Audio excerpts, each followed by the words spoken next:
In 2019, Alexander Gabyshev, a man from Yakutia, began a journey to Moscow, a distance of about 6,000 kilometers, to, in his own words, banish the demon Vladimir Putin to hell. He believes Putin is a demon who has seized power in Russia and is now trying to gain control over the whole world. To prevent this, Gabyshev, the Yakut shaman, set off on foot, stating that he wanted to gain strength from nature and the Russian people before performing a banishing ritual on Red Square in Moscow. Initially, many people saw his quest as a joke, but the further the shaman went, the more remarkable events became. People, from ordinary citizens to seemingly more serious individuals, began to join his procession, and soon he was walking with entire groups. Along his route, he entered various settlements, preaching to the people and declaring their villages and towns free from Putin's authority. The locals welcomed him with cheers and celebrated their newfound freedom. As he walked along the single road that crosses Siberia, passing cars would honk in support, and some people would stop to offer him money and food. As the shaman became more famous, the media started to follow his journey. A strange correlation emerged. The closer he got to Moscow, the worse things seemed to get for Vladimir Putin. As the shaman moved from eastern to western Siberia, terrible forest fires broke out across Russia. The Losharik deep-water vessel, designed for what was described as infernal operations, burned down, and the Burevestnik missile, which Putin had commissioned, exploded. It seemed as if some of the Kremlin's most powerful weapons were failing, and with casualties. As Gabyshev approached Buryatia, serious political unrest began in Moscow. Tens of thousands of opposition supporters took to the streets to protest Putin's rule and rigged municipal elections, nearly prompting a state of emergency.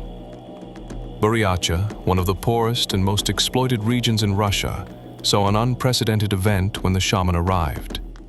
Pro-Putin shamans, known as Dark Shamans of the Left Hand, confronted Gabyshev in a shamanic battle, but he emerged victorious.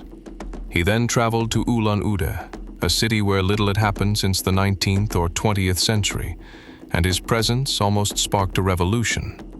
Local authorities had to plead with people to leave the streets and squares as serious unrest began.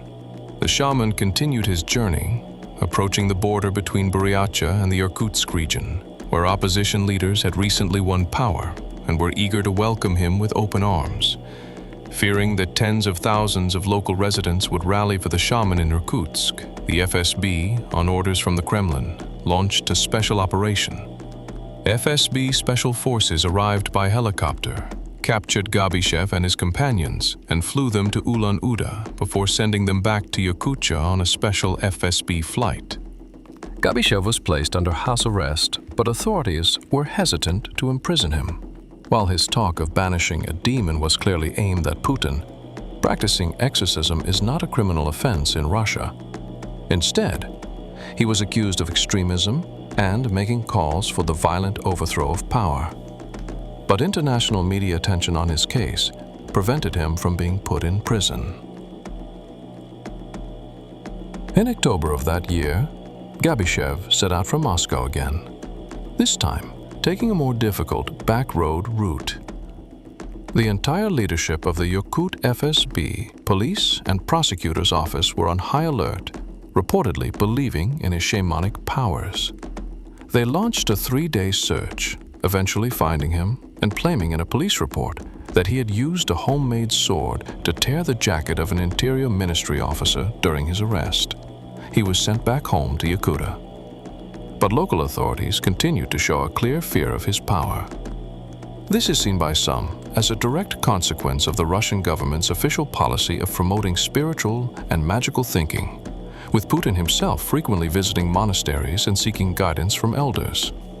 In fact, a year prior, pro-Putin dark shamans in Buryatia had ritually burned 5 camels on the orders of Russia's Minister of Defense, Sergei Shoigu, to strengthen Putin's power. This reliance on magical thinking in the government, coupled with Putin's personal superstitions, has led some to believe that the authorities genuinely fear Gabyshev. They may see him as a powerful force whose metaphysical abilities surpass their own. During his house arrest in the cold months, Gabyshev continued his spiritual practices and even got a shamanic tattoo on his face, resembling a three-pointed star. He has also been actively commenting on Russian politics, recently weighing in on Putin's constitutional changes, which he views as a plan to become an eternal Tsar, a demon in power forever. According to the Shaman, the authorities will attempt to manipulate the constitutional vote, but this will ultimately be their downfall.